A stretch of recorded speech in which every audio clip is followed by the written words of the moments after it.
Arctic Star Exploration, operated by a team of proven mine finders, is focused on diamonds in Finland and the Northwest Territories of Canada. Work programs are underway in Finland and Canada. Arctic Star trades on the TSX Venture Exchange symbol ADD, on Frankfurt symbol 82A1, and the OTCQB symbol ASDZF. Please visit our website arcticstar.ca or call us at 604-689-1799. Welcome to the Goddard Report. Comments made on the Goddard Report and TalkDigitalNetwork.com are an expression of opinion only. Here is Jim Goddard. My guest is Jordan Bateman, Vice President of Communications for the Independent Contractors and Business Association in BC. His website, icba.ca. Welcome back to the show, Jordan. Thanks for having me, Jim. And Jim, today is my birthday, so I'm officially an old guy now. So there you go. 39. I'm an old curmudgeonly fellow now. So you're 39 plus sales tax, shipping, handling, and border fees, right? Yes. The children like to remind me I'm now in my mid-40s, which feels like a lie. So it's a little bit of fake news, maybe. Well, you only look half that. Oh, well, thank you. You may sound older, though. Jordan, right now, in the Lower Mainland and I'm sure across British Columbia, record high gasoline prices. This cannot be pleasant for anybody who's a small or mid-business person. So if you're a business that relies on a truck or something to move around this region, you are paying through the nose right now. And it is actually scary because, it's one thing for all of us as consumers to go to the gas pump and pay more. But you have to understand, this trickles into the rest of the economy. Every good or service that moves by vehicle in this region, we're ending up paying more for. You'll end up seeing problems for property taxes. You think about all of the fuel that a municipality, for example, consumes. That's going to end up costing us more money. So, gas taxes are some of the most nefarious taxes because they affect the cost of so many other things. Right, and we're paying, about $1.70 a liter right now in Greater Vancouver? Yeah, I saw it this morning at $1.59 in Langley, and I thought, geez, should I fill up? What a deal. But yeah, you're right. It's hit $1.70 in some parts of the Lower Mainland.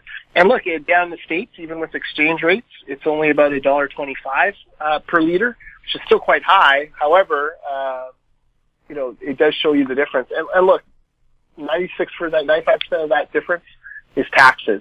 It's not because the oil is more expensive when it comes into Canada. It's not because refining costs are more expensive. It's because of taxes. Our tax burden on gasoline is much higher, 55 cents per liter, than it is in the United States. And that's, really makes up the difference in what we're paying. So when John Horgan, if you're part of my rant for a moment, John Horgan stands around and, he gets questions from the media about these high gas prices, nods, sadly, and we're monitoring them. Gas companies are gouging people. First of all, every independent government report has shown that gas companies are not gouging people. Second of all, this is what John Horgan wants. John Horgan, powered by the BC Greens, want to reduce fuel consumption. And the way that they want to reduce fuel consumption is by raising taxes. That's why they took away carbon neutrality or revenue neutrality from the carbon tax. They've raised it 3 times since taking power. That's why they're increasing the gas tax in Victoria by 2 cents a liter this year, and in the Lower Mainland by 1.5 cents this year. They want higher gas prices. They want people to buy less gas so that we're not driving gas-guzzling vehicles around. So I find it, incredibly hypocritical of John Horgan to pretend that he cares about affordability and pretends he cares about high gas prices when this is precisely the kind of thing that he and Andrew Weaver want and have designed. Now, as a business person, how are you going to move that cement, that rebar, those big sacks of fertilizer on transit? It's funny you should mention that. I thought it would be a funny photo op to try to get some guys with rebar, boarding at Metrotown Station to go downtown. Can you imagine? It's impossible. These trucks, drive on Highway 1 in the morning and you'll see dozens and dozens of different work trucks from different construction and maintenance companies. This is a huge cost driver on them. Their costs are going to go up even further when the ICBC changes that David Eby brought in are shown. And, you have to have a certain, more expensive insurance for younger drivers. And let's remember most construction workers are younger because it's physical work. So all these are added costs at a time where business is reeling already, at a time where the provincial government is predicting a 1/3 drop in housing starts. We keep saying to our construction companies, like, be prepared. Winter is coming. The NDP are bringing it. Well, it would be nice. I know if you're a car owner, there are electrics that you can buy, but how many electric vehicles are there if you drive a 5 or 10-ton truck? Well, exactly. There are not many options for that. They are very expensive. And frankly, taxpayers subsidize most of them, which is even stupider, right? Like, here we are not only, trying to push electric vehicles, but then, taxpayers are expected to subsidize it to make it more attractive. This is a big problem. It's not just a problem that's here locally, but around the world. Fewer than 1%. Think of how much emphasis we put on electric vehicles and how high our gas prices are, and still less than 1% of BC vehicles are electric. And where do you charge them up? Well, exactly. And even for me, I drive a Prius hybrid. It still takes gasoline, not much, but even that's expensive now. So there's a lot of problems with the system as it's been designed, and it all flows out of a 55 cent per liter gas tax that makes us uncompetitive with our neighbors to the south, and adds cost to every part of life. And nowhere else in Canada charges an 18.5 cent a liter transit tax. Yeah, it's 18.5 cents per liter, which is just unreal. So one thing I've never really understood is why we needed a separate carbon tax that was increasing every year when, we have all these other gas taxes that go up every year. I think it was New Brunswick, and pardon me if I get this fact wrong, but I believe it was New Brunswick, which at one point was fighting the Trudeau carbon tax by simply planning to declare its provincial gas tax as a carbon tax, just renaming it. I thought that was actually a clever way around what Trudeau wants to do. I'm not sure if they abandoned that plan or not, but these are the kind of sticky policy options that we find ourselves in. If you care about affordability in BC, you got to start with gas prices. This is the cornerstone of making sure that we have that people are able to afford to get around the region. I love the stories too. Like, everyone thinks that everybody else lives or should live like they live. So you read, stories of people who live downtown Vancouver in very expensive Yaletown condos, and they get away. They don't need a car. They get away without a car, and they can have car to go or car share or whatever. Great. That's great for them and for the small percentage of people who live downtown. For someone like me who has 3 kids, including one who plays hockey at 6 a.m. on winter mornings, far from transit routes, that is not an option. It's not an option not to have a vehicle. Certainly not an option not to have a minivan for that case. There are kids, play sports or start activities as early as 5 a.m. in this province. They certainly can't rely on SkyTrain to get places. There are people who work late into the night. They can't rely on SkyTrain past 2 a.m. So, everyone thinks that everyone else can or should live like them. That is a big flaw in us as a society. We need to understand that everybody's life is different and everybody has different needs, and we shouldn't punish them simply because, their lifestyle is different than the Yaletown condo dweller. I'm also wondering, what about the tourism industry when people drive into BC and see what the price is per liter? Will some of them just turn around and go home? I think we're lucky that most Americans buy gas by the gallon, so they have no idea how much a liter is. The opportunity there maybe for ride sharing, they'll just throw on their Cater app and take a cab instead. Look how reliable and wonderful our cab system is, Jordan said sarcastically. It is another added cost. There's competitiveness issues. It's just mind-boggling to me that we're in this situation and that we never seem to learn that we're empowering politicians to make public policy that does nothing except suck money out of our wallet. Well, what I find disingenuous is the Premier saying that if the prices are still high in the fall, he'll do something about it. He knows gasoline prices peak in the summer and then fall in the fall. Well, exactly. It's a total garbage comment by a guy who philosophically believes gas prices should be higher. That's why he has a carbon tax. He wants to make us, basically tax us out of using gasoline. So, yeah, this is where hypocrite Horgan is at its worst. If he really cared, he would do something about it today. He'd stall the carbon tax increase. He'd tell TransLink to go back to the drawing board. He'd do something. He'd fight the federal government and demand that they take GST off of the other taxes instead of charging a tax on tax. There's lots of options for him, but basically he just wants to run out the clock because deep down in his heart of hearts, he wants higher gas prices so that you and I drive less. We'll have more with Jordan Bateman right after this.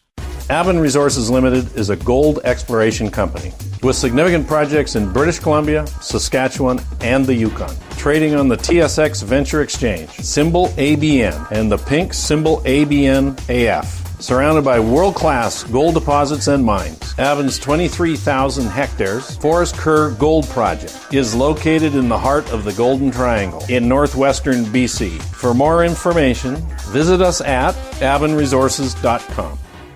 Media recognition from Bloomberg, Reuters, recycling trade publications. Patented process for 100% recovery of critical metals, including cobalt, lithium, nickel, manganese, aluminum. American Manganese is focused on recycling lithium-ion batteries for electric vehicles. American Manganese trades on the TSX Venture, AMY, the US, AMYZF, and Frankfurt 2AM. For more information, visit AmericanManganeseInc.com or phone me, Larry Ray, at 778-574-4444. Welcome back. We're speaking with Jordan Bateman. Jordan, do you have a feeling the United Progressive Conservative Party is going to win the Alberta election?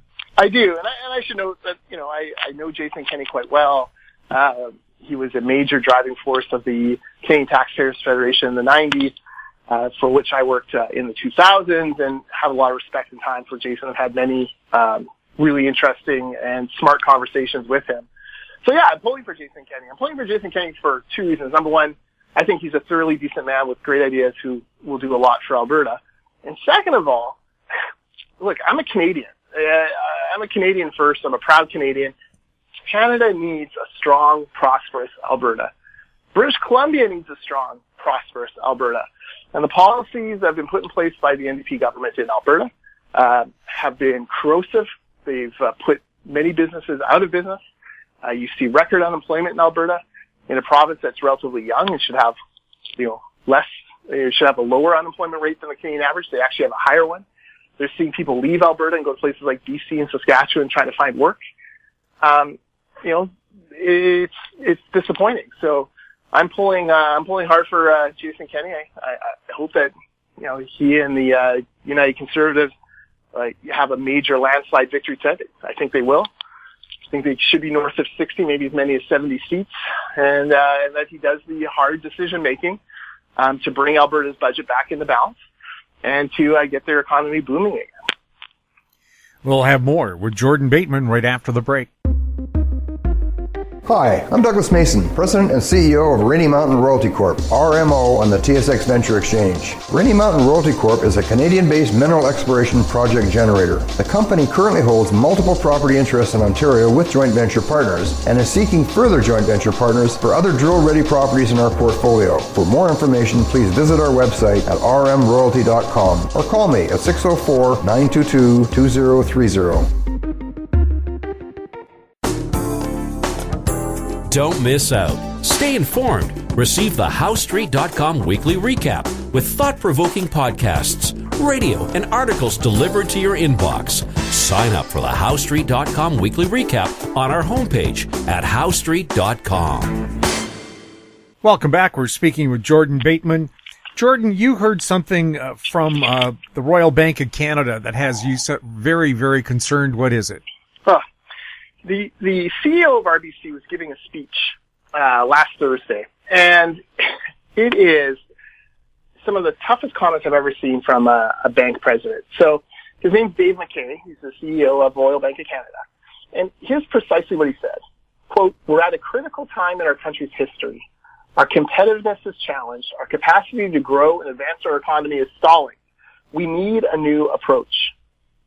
Canada has lost $100 billion with a B in energy projects in the past 2 years alone. We simply can't afford to lose any more." That's $100 billion that's flowed elsewhere instead of coming to Canada. in energy investment projects. This is why Alberta is hurting so bad. We have created, federal government, BC government powered by the Green, we've created an environment where energy investors don't feel like they can have any kind of certainty that a project will get built in Canada. They can apply for a project. They've even seen it where they go through all the hurdles. They get the yes on a project. They get their approvals, and they still can't be built because a new government comes in and changes their mind, or a tiny splinter group of the one house of one First Nation can hold up entire projects on one protest camp. All we do in this country is seemingly, push investment away, $100 billion of it in the past 2 years. And then we sit there and wonder why our economy isn't growing, why jobs are evaporating, why winter is coming economically. We need to turn this around, and guys like Dave McKay from the Royal Bank are trying to, call out red alert, to use a Star Trek metaphor, and yet we're not getting anywhere with it. Also, going back to pipelines, would we be able to get cheaper gasoline from Edmonton's refineries if the pipeline from there to Burnaby was twinned? Yeah, of course we would. I mean, part of the problem is that the pipeline we have now is oversubscribed. They put different products through it. You can put gasoline through, bitumen through, oil through. There's all sorts of different things that can go through these pipelines. Just having more capacity, obviously, then there's more supply here. Further, we can actually send some of that supply overseas, get more competitive rates for it, and use that money to subsidize other oil and gas. It boggles my mind that America, under Barack Obama and Donald Trump, have moved in the past 15 years from being an energy-dependent country to being energy independent. And yet Canada has moved farther away from that goal. And we're still bringing in oil from the Middle East, from Venezuela, in order to meet our energy needs. That boggles my mind. Canada should be energy independent. It's a national security issue.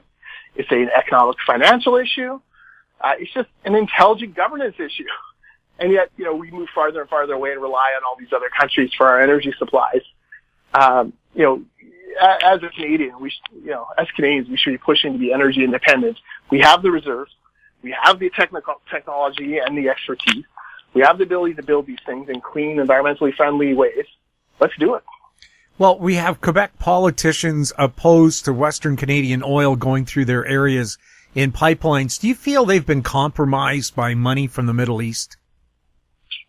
I think foreign money is a big problem. This is actually something Jason Kenney wants to address. He's going to basically declare war on these foreign interests that come in and tell Canada how to govern its energy supply.